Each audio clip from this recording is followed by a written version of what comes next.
10 p.m. on the 20th day of April. Longitude 47 degrees east, latitude 10 degrees south. Depth 80 feet below the level of the sea.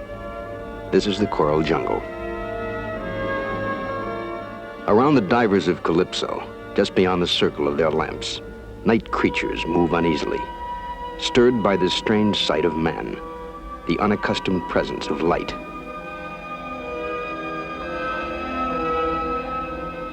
Undersea explorers enter a well-ordered universe, seeking to learn its secrets, to observe and record its life, the strange, the beautiful, the tranquil, and the savage.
Today, we begin a program of experimentation and exploration around a coral reef.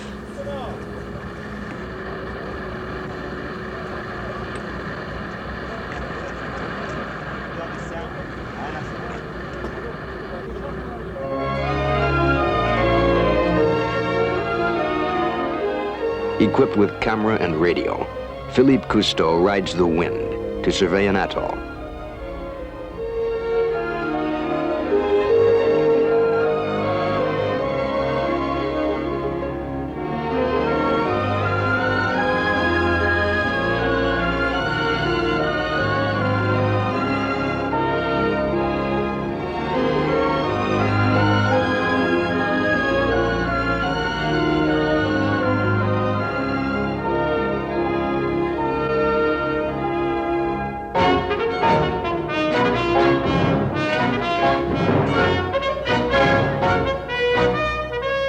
From the balloon, Philippe reports that there appears to be a dangerously narrow entrance through the fringing reef into a perfect lagoon. Calypso steams for the slot.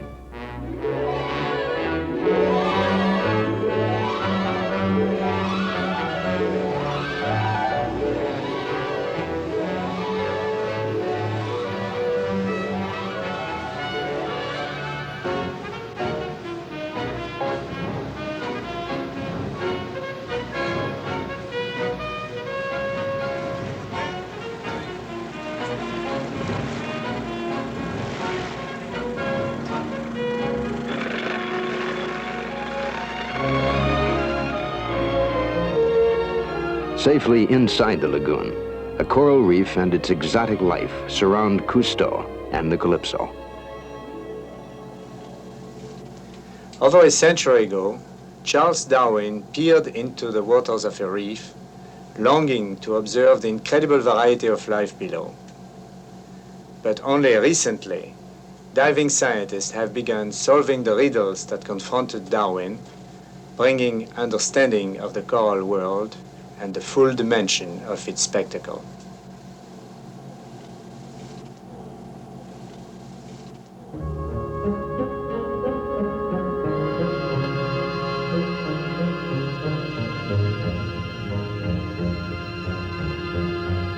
Inside the lagoon, we are in a giant teacup. The outside of the cup is a wall reaching down almost 2 miles. The lip of the cup is a thin necklace of coral.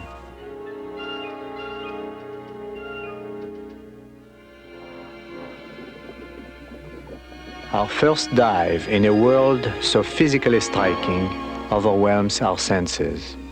We are no more explorers, but children in a store filled with surprises. We stop at random to look at the busy traffic in the crowded cities.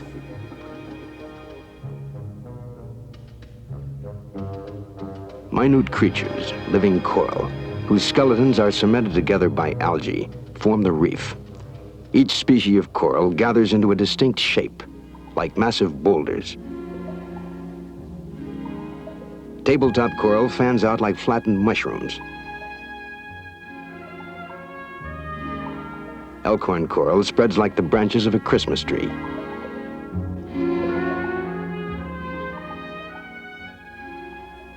The brilliant pastels that entrance the eye come from encrusting layers of orange, brown, or red calcareous algae.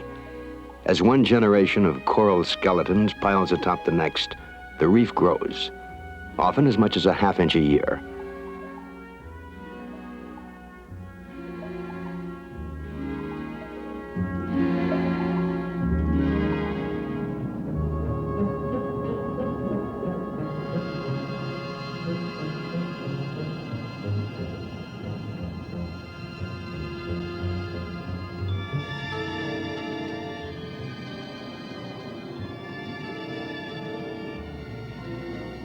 The reef is solid, capable of withstanding enormous pressure. On any given day, the normal trade wind waves pounding on one of these atolls dissipate an average force of 500,000 horsepower. The giant construction shop, with its myriad of little homes, caves, and crevices, is an attraction center for tropical marine life. A highly complex community develops in the reef, a coral jungle with its own rules, its feasts, its tragedies.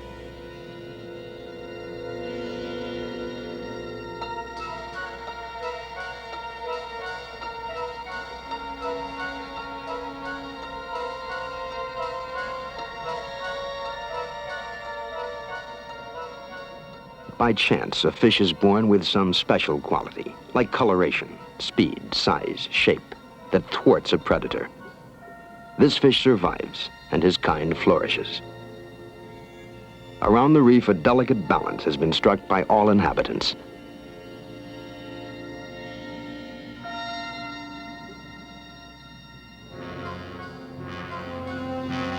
The ray, primitive cousin of the shark, perfected over 350 million years of evolution.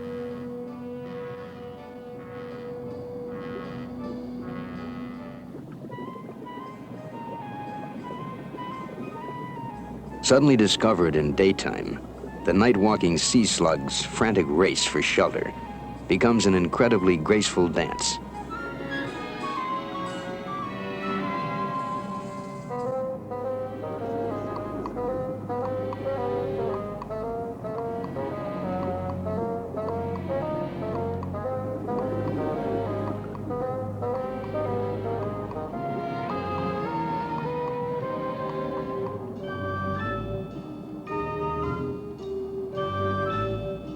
The moray eel, more frightening in look than temperament. Often a coward, he lurks in reef caves seeking safety. Because of the manner in which they have evolved, all creatures find themselves special places, and there they thrive.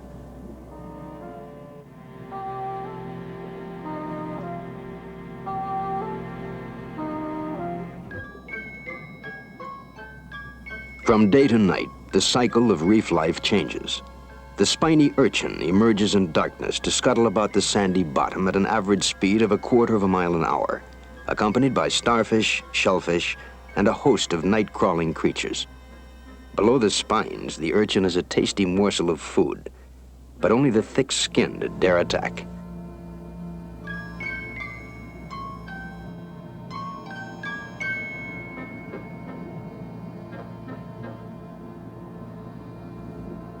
Damselfish take shelter in the needle forest of the urchin's back. At the first sign of danger, a lurking predator, they run for cover. The damsels are no trouble to the urchin, nor does he bother with them. The little fish have found a sympathetic host, and even when the spiny creatures gather in large flocks, each damsel seems to know its own urchin.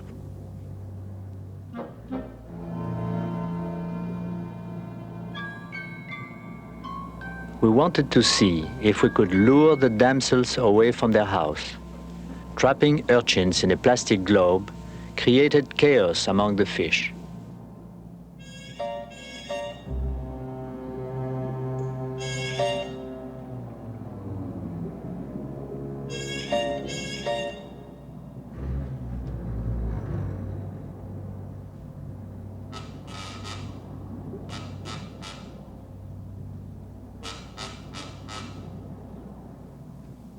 In one brief survey, the damsels make it clear that they would never consider the diver as a substitute for their favorite urchin. It is home again, quick as they can.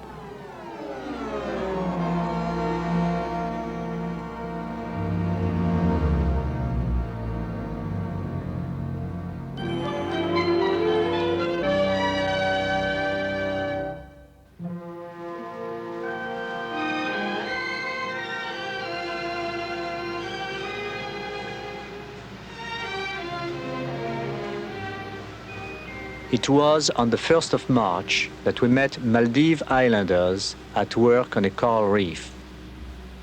The Maldive Islands, off the southern tip of India, once lay on the great spice routes of Europe's merchant princes.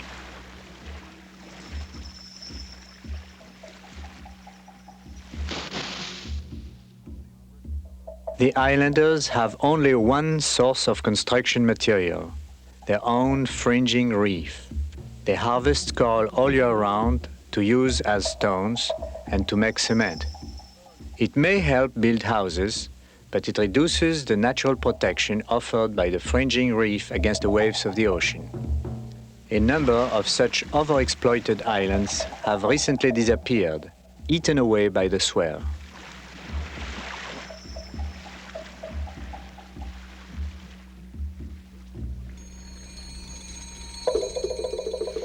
But it is not only man whose way of life destroys coral. Herds of bumphead parrotfish, looking very much like cattle, graze off the reef itself. Living coral is the food these fish prefer. To obtain it, the bumphead uses its powerful horny beak. He bites off chunks of coral, crushes them, grinds them into fine sand, and digests the flesh of the polyps.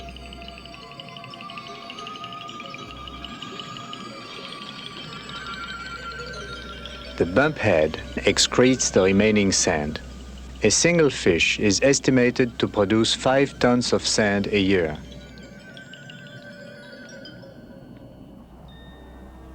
For many species on the reef, schooling is the principal form of defense.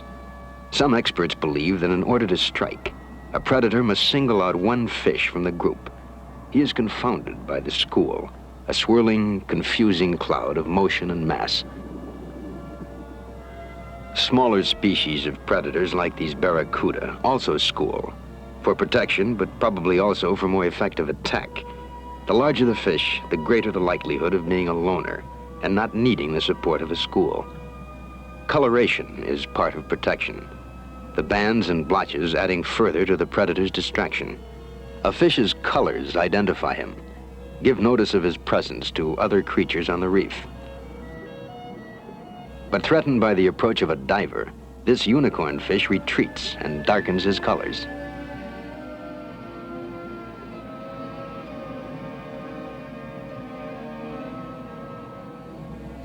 Still sought out, he flees, less conspicuous than he was before. A school moves with uncanny precision, turning and flowing like a creature with a single brain. The secret of this precise coordination is the presence of lateral lines along the sides of each fish. These lines consist of nerves sensitive to subsonic pressure waves. A movement yards away from the school is instantly detected by each of the fish.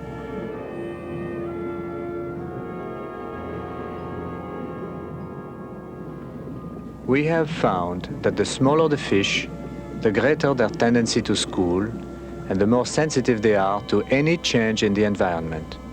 The diver uses his hand to generate slight pressure waves and actually becomes the unquestioned master of a fish ballet.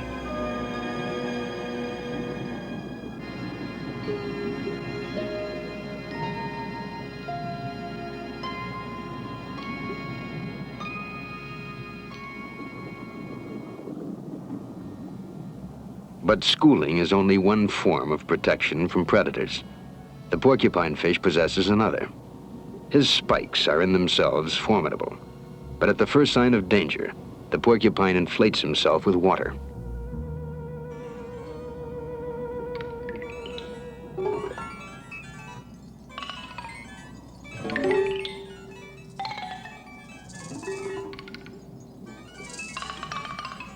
Once fully inflated, the porcupine can no longer swim effectively, but neither can he be eaten.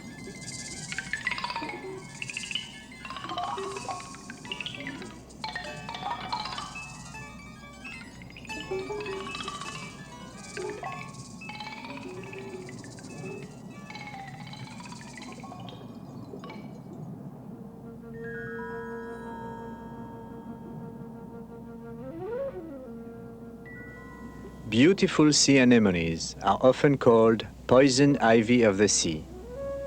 They are living animals whose sticky tentacles are poisonous.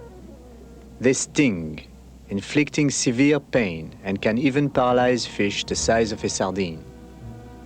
One tiny creature, the clownfish, enjoys complete immunity from the anemone and lives in close association with it.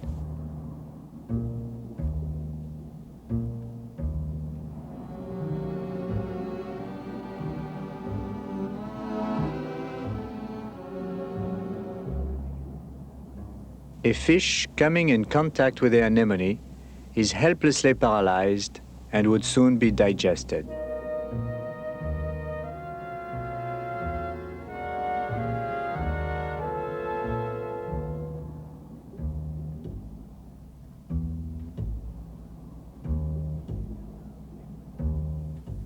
Bernard liberates the fish. But since he was stung, his behavior is not quite normal. Predators become aware of his weakness and immediately take advantage of an easy prey. No mercy is the law of the jungle.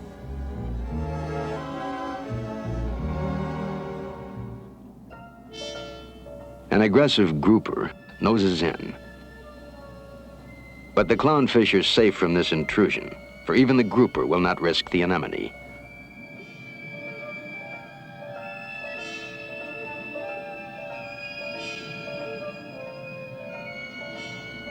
The clown and the anemone are truly partners, living in what scientists call symbiosis. The clown darts out to food sources the anemone cannot reach. It feeds itself until its hunger is sated. But then it does fulfill its part of the symbiosis by bringing food back to the anemone.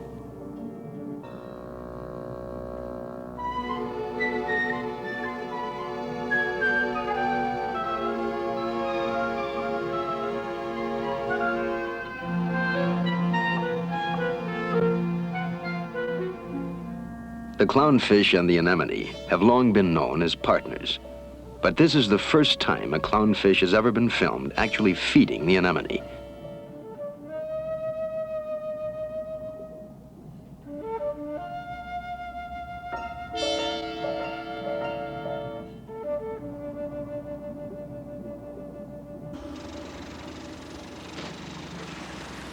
June 13th. We are going to try a test with a friendly grouper.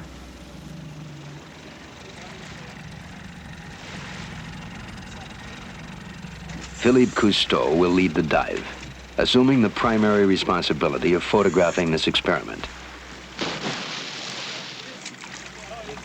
He is accompanied by Raymond Cole.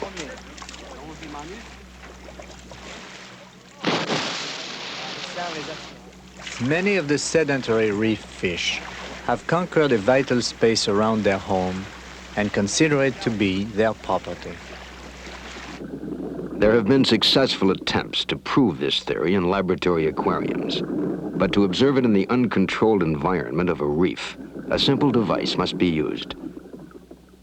A mirror is something unprecedented in the undersea world. It can be used to set off an unusual reaction in a fish, particularly a gentle and lethargic grouper. This rock cave is the territory of our grouper. Confronted with this strange invader, the mirror image of himself, the grouper's instincts impel him to maintain the territory he has staked out. Baffled but persistent, the grouper tries to outflank his enemy.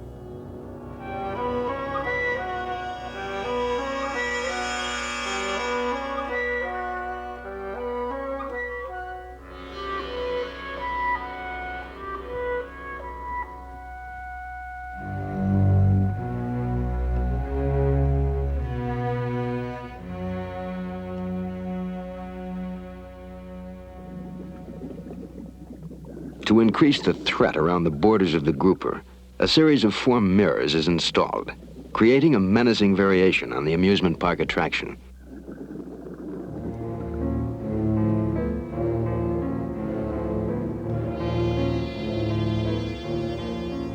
A fish like the grouper patrols the borders of his territory. Other fish are admitted into his realm only if the master so desires. It is conjecture whether he does this to protect his food supply or simply out of pride of ownership. Actual prolonged combat is rare. The contest for territory is usually more threat than fight.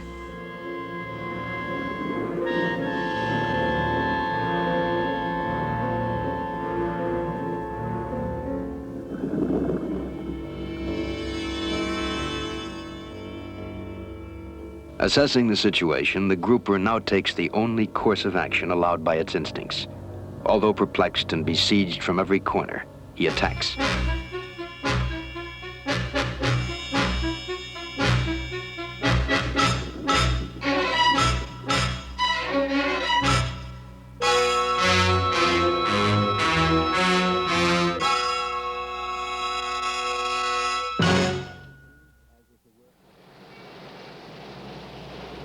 July 12th, 4 months at sea, and it seems as if the work has just begun.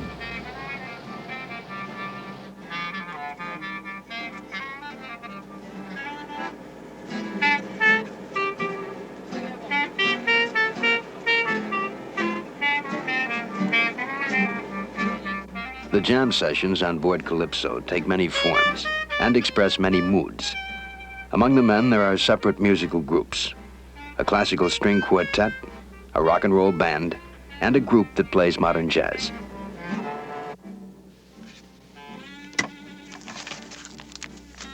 For me, another kind of music, the sounds from the ocean floor. There are many noises in the silent world. Shrimps, crustaceans, fish, and mammals produce sounds. Except for the sonor signals and loud chatter of sea mammals, the noise level is generally low. Only with a sensitive hydrophone and powerful amplifiers is it possible to record, identify, and analyze the noises of the sea.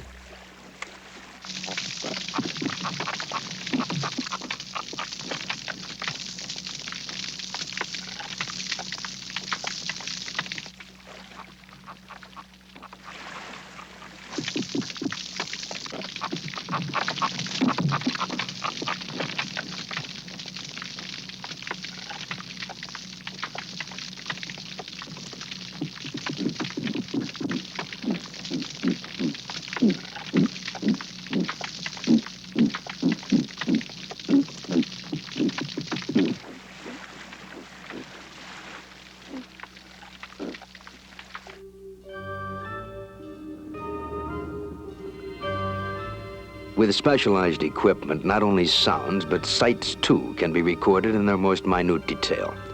Here, 30 feet beneath the surface, an aquatic motion picture studio. roofed to screen out natural illumination, equipped with lights, camera, and plenty of action. It is called macrophotography, the close-up study of a seemingly empty plot of land on the ocean floor that with time and patience yields a wealth of hidden animal life. Motion picture producers beneath the sea. They share one problem with filmmakers the world over. The stage is set, the camera is ready, but all must wait for the arrival of the actors.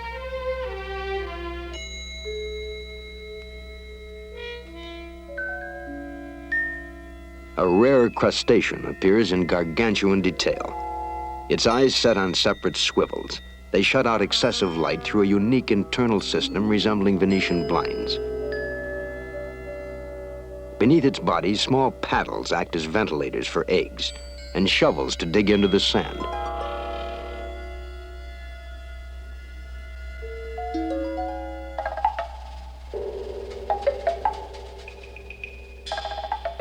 For many years, I have been mystified at the sight of tiny volcanoes on the ocean floor. Before this voyage, we have never been able to discover what causes them.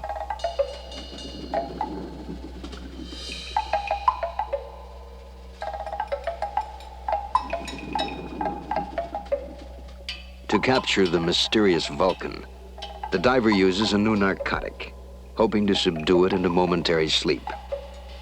Beneath a plastic bubble, the potion is released.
Recording this creature on film was a moment of good fun. At long last, we have learned that Mephistopheles is a 2-inch mantis shrimp.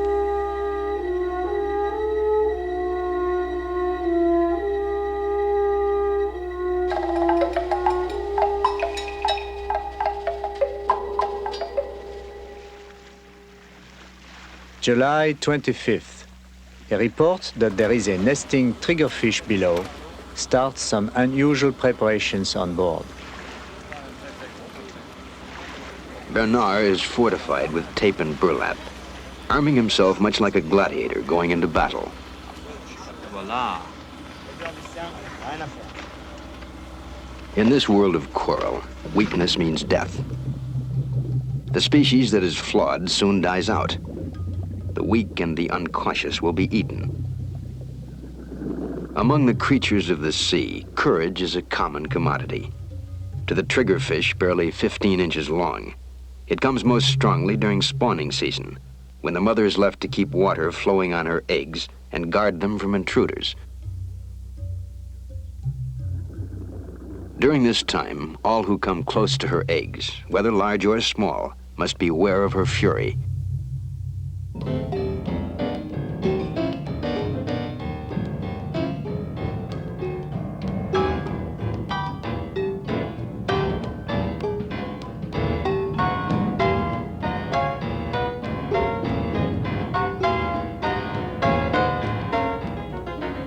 The instinct to preserve the species far outweighs the instinct to preserve oneself.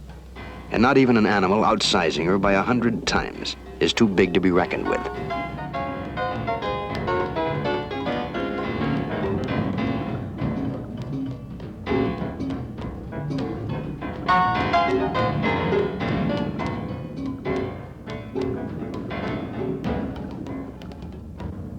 For all her dedication, only a small number of the thousands of offspring will survive.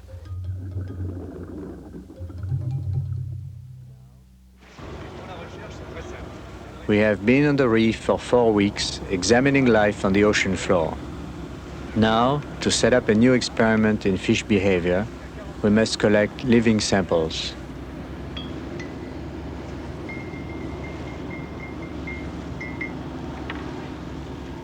The sea does not give up its life without a struggle.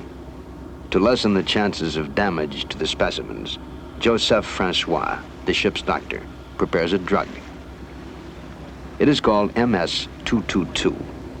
Shot from a specially designed gun, its injection into the reef induces a brief sleeping period among the inhabitants. Armed with this formidable-looking weapon, the divers descend.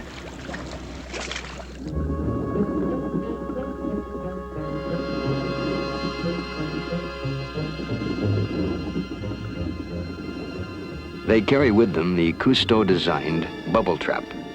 Made of sealed plastic, it has a one-way entrance. Perfect for containment in water or on land. Unequaled for observing specimens of living aquatic life.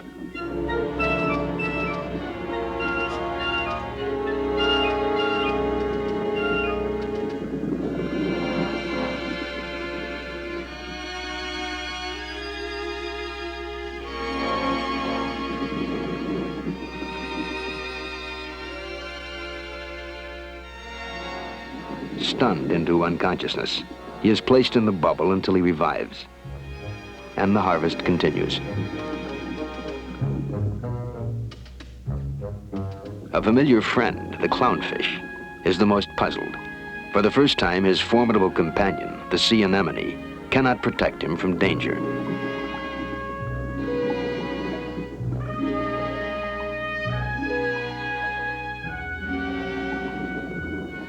Rare specimens all.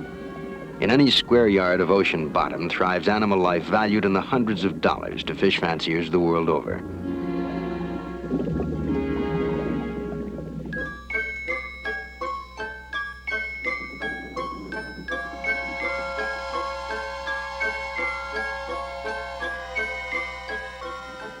To the tiny damselfish, the game of hide and seek has a life or death connotation. Knowing every convolution of the coral he calls home, the moment a threatening gesture is made, he seeks safety in the depths of its prickly spines.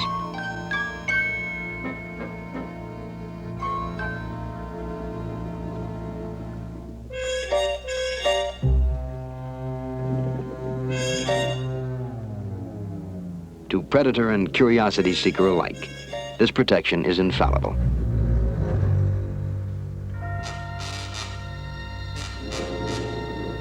Into the life of the reef, a new situation is introduced. An artificial aquarium within nature's own aquarium, where confinement has the look of freedom. Barriers are invisible, and the teeming population must come to grips with a problem they've never experienced before.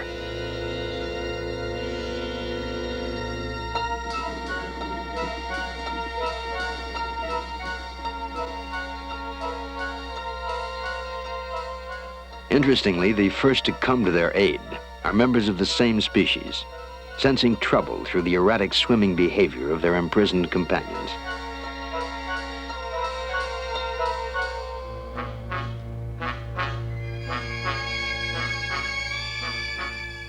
Next to take notice are the predators. Merely curious at first, they become excited by the panicky behavior within the bubble, and their mood changes to attack.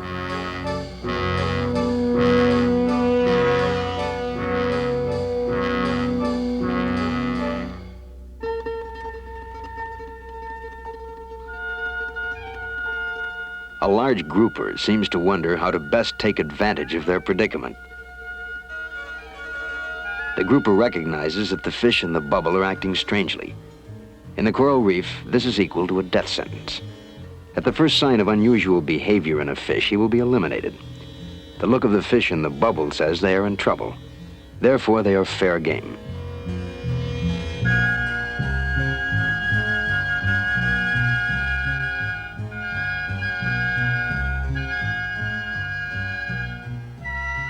Frustrated, the wrath of the predator is aroused. Breaking a bubble loose from its mooring, the grouper engages in an angry game of football.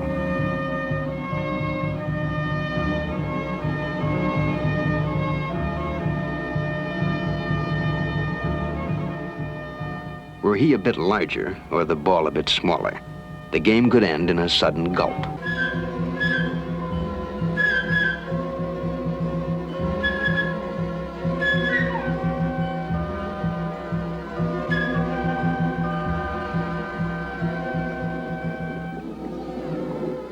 When they are finally released unharmed, the fish will find safety once again in the protecting arms of the reef.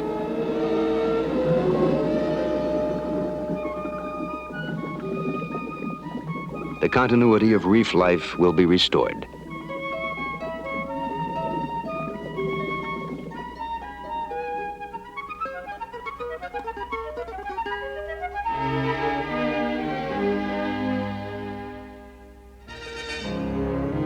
August the 1st. We prepare our last important exploration of the reef.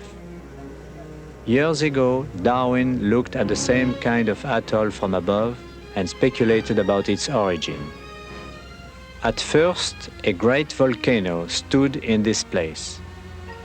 Along its sloping sides, coral began building a fringing reef, creating a circle around the island.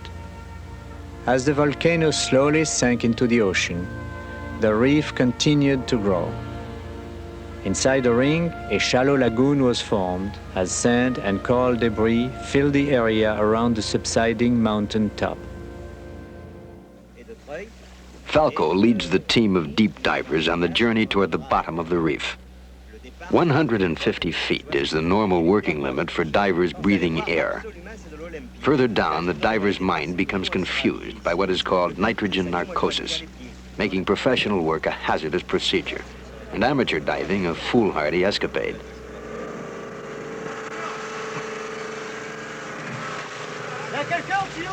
The submerged decompression chamber facilitates deep diving, for the major problem does not involve going down, but coming back. To make the ascent safer, more comfortable, and faster, the ponderous SDC is used. Lowered in water at the depth where the deep divers should stop their ascent for the first decompression stage, it serves as a way stop.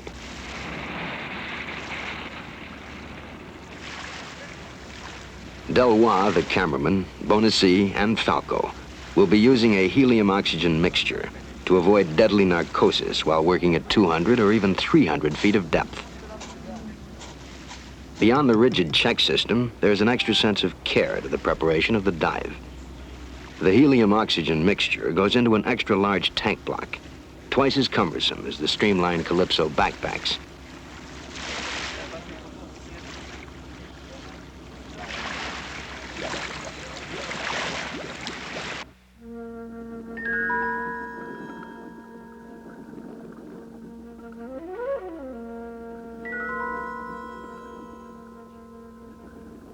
When the chamber reaches 150 feet, air divers will remain with it as tenders, while Falco, Undersea, and Delois go to the bottom of the reef. Each foot they travel represents more than a human generation in time.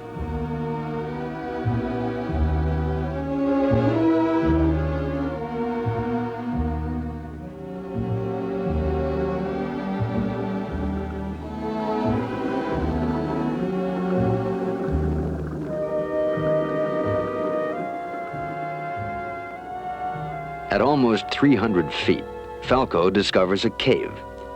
Eons ago, when the atoll was young, a strong glaciation period lowered the level of the oceans, and the action of waves have eaten away at the wall of the reef.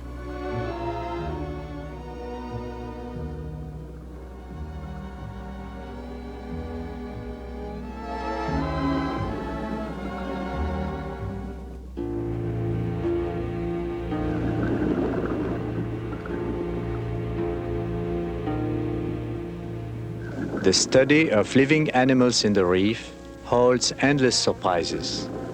But it is here, as we attempt to trace the fundamental physical history of the atoll, that my imagination is really challenged.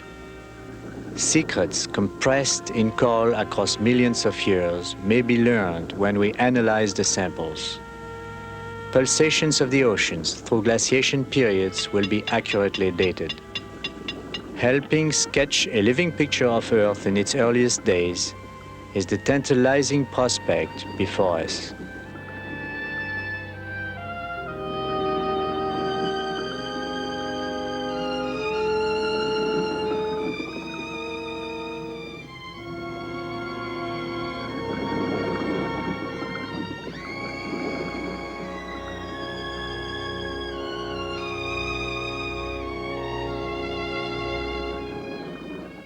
Embedded in the coral are the signs of the life that existed around the reef. As the tiny polyps formed skeletons out of limestone they distilled from seawater, the reef grew. Generations of coral skeletons piled atop generations in nature's gradual cycle. This reef still lives, still grows, and it is possible to read in the coral of the cave the complex relationship between plant and animal that existed here long before men appeared. More and more, the living reef is threatened. It is at the mercy of a hurricane that would destroy the outer reef, of heavy rains that would reduce salinity, of water pollution from careless tankers passing by. Falco, Undersea, and Delois have worked for more than 20 minutes in the cave. They have been able to stay here only because of the helium. During prolonged deep dives, a large quantity of helium dissolves in the blood and body tissues. Now they must take a very slow ascent to avoid a severe or even mortal decompression accident. If they go up too quickly, the helium would begin bubbling in their bloodstreams, causing fatal bends. The first stop on their ascent will be the SDC, the submerged decompression chamber. The chamber simulates a gradual ascent.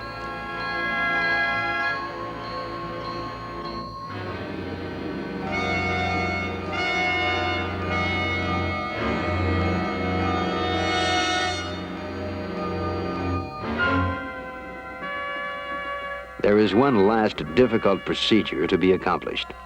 The narrow interior of the decompression chamber is too small to accommodate the men and their bulky tank backs. The yellow helmeted air divers stand by to help, while the deep divers shed their tanks. With the tanks in place on the side of the chamber, the divers take one last long breath of helium and swim for the compressed safety of the chamber.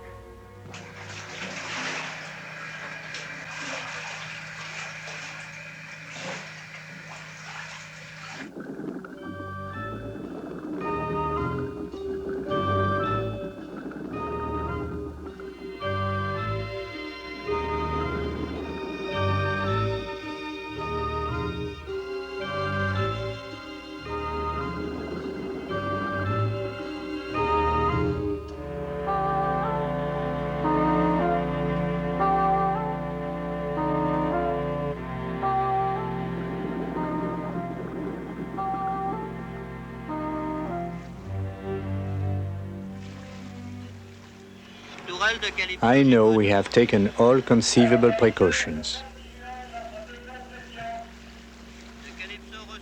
But a cable may snap, a valve may leak, with the life of 3 men committed to the mechanism. It is at times like these that I worry most about the men of my team.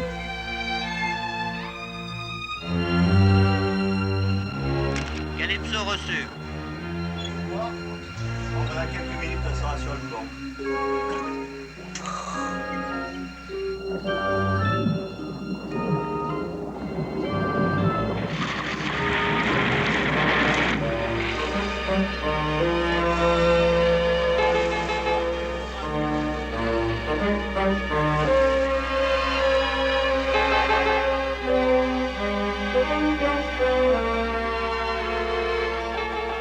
Once the 3-ton chamber is on deck, the worst is over. Decompression will last 1 hour and 40 minutes. Just 20 years ago, this almost routine venture would have been looked upon as a miracle. For the last 30 minutes of their decompression time, Falco, Undersea, and Delois breathed pure oxygen to finally rid their systems of both helium and nitrogen.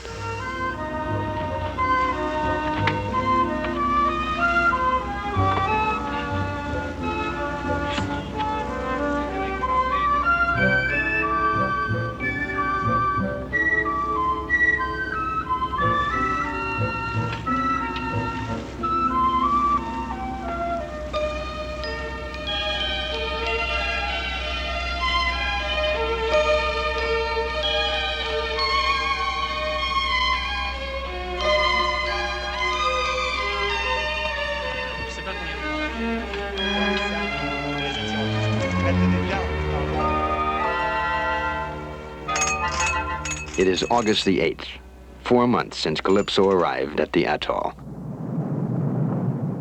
Always, we leave a coral reef with regret. The cathedral of stone lacework below is a precious container of beauty, and we have done our best not to disturb the delicate balance of life within it. Millions of years ago, a volcanic island stood proudly here, covered with forests and aloud with birdsong. It slowly sank deep into the ocean.